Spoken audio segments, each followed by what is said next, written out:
in the desolate canvas of the soul, where shadows whisper promises and desires rage, lies the ultimate test. Can you master the inner wilderness, confront your deepest temptations, and forge an unshakable spirit? Journey with us as we unveil the ancient secret to true self-mastery. There are places within the human spirit where the ground is parched, the winds howl with doubt, and the very air tests the resolve of one's being. This is the wilderness, not merely a geographical expanse of rock and sand, but a profound metaphor for the crucible of the soul. It is in this silent stripping away of all comfort and familiarity that true character is forged, where the deceptive whispers of desire are unmasked, and where one learns to stand firm upon the bedrock of unyielding truth. Today, we journey to such a wilderness, a desert of profound significance, where an ancient narrative unfolds, revealing the very architecture of temptation and the blueprint for its mastery.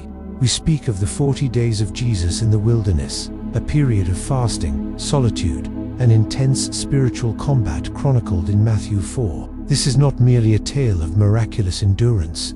It is a sacred text, an ancient scroll revealing the universal struggle that every human soul must face, the battle for self-mastery against the tide of inner darkness. For 40 days and 40 nights, Christ endured the stark realities of the desert, his body weakened by hunger, his spirit honed by solitude.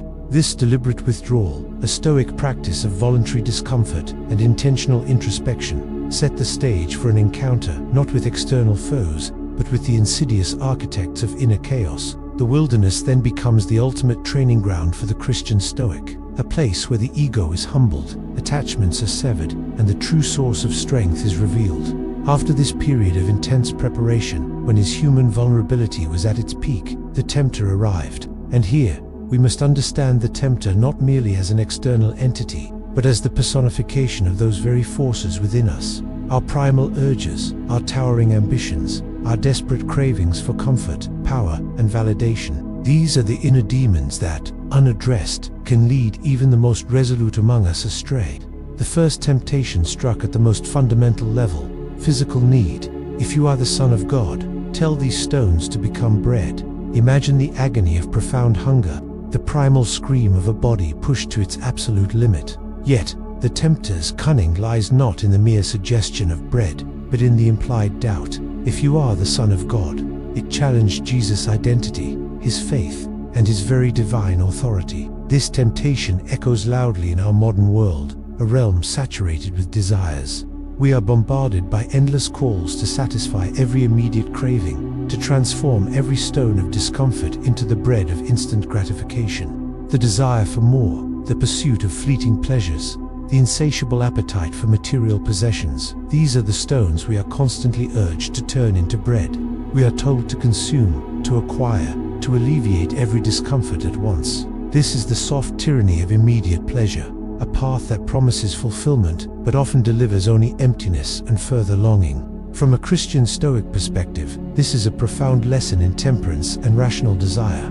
Epictetus taught us that it is not things themselves that disturb us, but our judgments about things. The hunger was real, but the judgment that it must be satisfied immediately and by an act of defiance against his divine purpose was the temptation. Jesus' response cuts to the very core of this wisdom. It is written, "Man shall not live on bread alone, but on every word that comes from the mouth of God." He acknowledged the physical need, but asserted the supremacy of spiritual sustenance. He prioritized principle over appetite, the divine word over the immediate craving. This is the path of self-mastery, recognizing our primal needs, yet refusing to be enslaved by them. It is choosing delayed gratification, not out of denial, but out of a deeper understanding of true sustenance. It is cultivating an inner fortress, where the fleeting allure of comfort cannot breach the walls of conviction. It is the wisdom to know that true nourishment for the soul comes not from what we consume, but from what we uphold, our faith, our virtues, our principles. If this journey into ancient wisdom resonates with you, if you find solace and strength in connecting these timeless truths to your modern challenges, consider sharing this insight. Your support empowers us to explore more profound depths and to build a community dedicated to an unshakable life. The second temptation ascended to a different plane, the pinnacle of the temple in Jerusalem. If you are the Son of God, the tempter dared again, "Throw yourself down, for it is written, he will command his angels concerning you, and they will lift you up in their hands, so that you will not strike your foot against a stone. This was an invitation to pride, to a public spectacle, a demand for divine validation on human terms. It was a call to test God, to manipulate faith for personal glory or a dramatic display of power. This temptation speaks to our profound human need for validation, for recognition, for an assurance that we are special, chosen, worthy. In our hyper-connected, validation-hungry world, the pinnacles are everywhere. Social media platforms, career ladders, public opinion. We are constantly tempted to throw ourselves down from these symbolic heights, not literally, but by seeking external applause, by performing for others, by craving the ephemeral rush of public approval. We are told that our worth is measured by our visibility, our influence, our curated image. But true strength, as both Christian faith and Stoic philosophy teach, lies not in ostentatious display but in quiet integrity. Seneca, a foundational voice in Stoicism, warned against seeking approval from the crowd, for the mob is a bad judge of character. Jesus' refusal was a profound lesson in humility and trust. It is also written, "Do not put the Lord your God to the test." He rejected the theatrical, the manipulative, the self-serving. He understood that faith is not a tool to be wielded for personal gain or to prove a point to a skeptical world. It is a quiet, unwavering trust in divine providence, an internal conviction that requires no external validation. To master this temptation is to cultivate inner peace that is independent of external praise or criticism. It is to do what is right, not for the applause, but because it is right. It is to ground our identity, not in the fleeting accolades of the world, but in the eternal truth of our divine connection. It is to understand that our purpose is not to impress, but to serve, not to command attention, but to embody virtue. This is the courage to stand unmovable, even when the world demands a performance. As we delve deeper into this wisdom, I invite you to pause and share your own reflections in the comments below.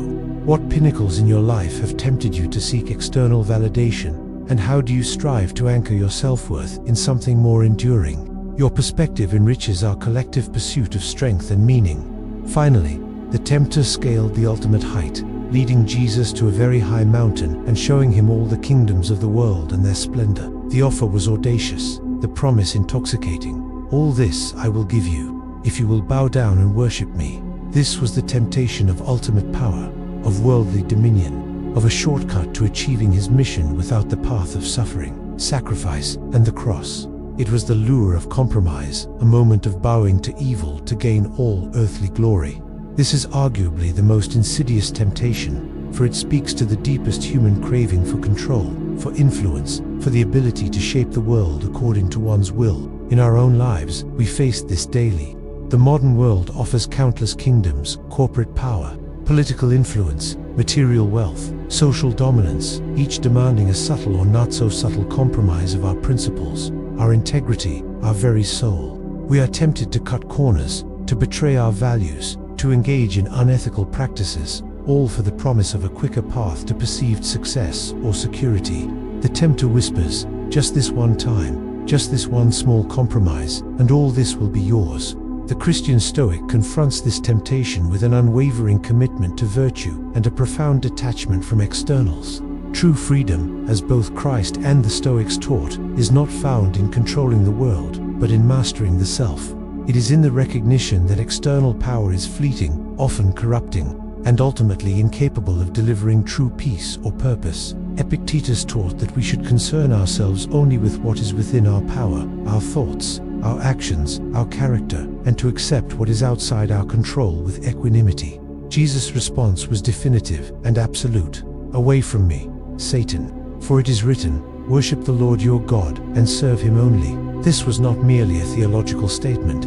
It was a declaration of absolute loyalty to principle, an unyielding refusal to compromise integrity for any amount of worldly gain. It was a demonstration of sovereign self-mastery, an iron will that would not bend or break. He chose the path of humility, service, and divine will, knowing that true power resides in unwavering faithfulness, even unto death.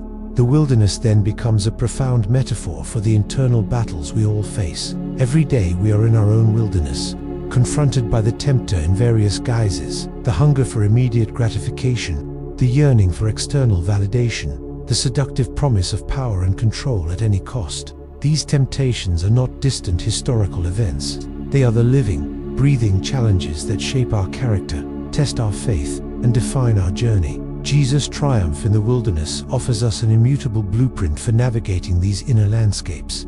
It teaches us the profound power of self-control, the wisdom of discerning true needs from destructive desires, the courage to embrace humility over pride, and the unwavering conviction to prioritize divine principles over worldly gain. He met each temptation with the sword of truth, the Word of God, demonstrating that our most potent weapon against inner chaos is a mind fortified by reason and an unwavering faith. When the battle was over, the tempter left, and angels came and attended to Jesus. This imagery speaks to the profound peace and spiritual sustenance that follows genuine self-mastery. After weathering the storm, after holding firm against the raging desires and the cunning deceptions, there comes a season of rest, replenishment, and deeper connection with the divine. This is the promise of the Christian Stoic path, that through discipline and virtue, through facing our inner darkness head-on, we do not merely survive, but emerge transformed, stronger, and more profoundly rooted in Christ.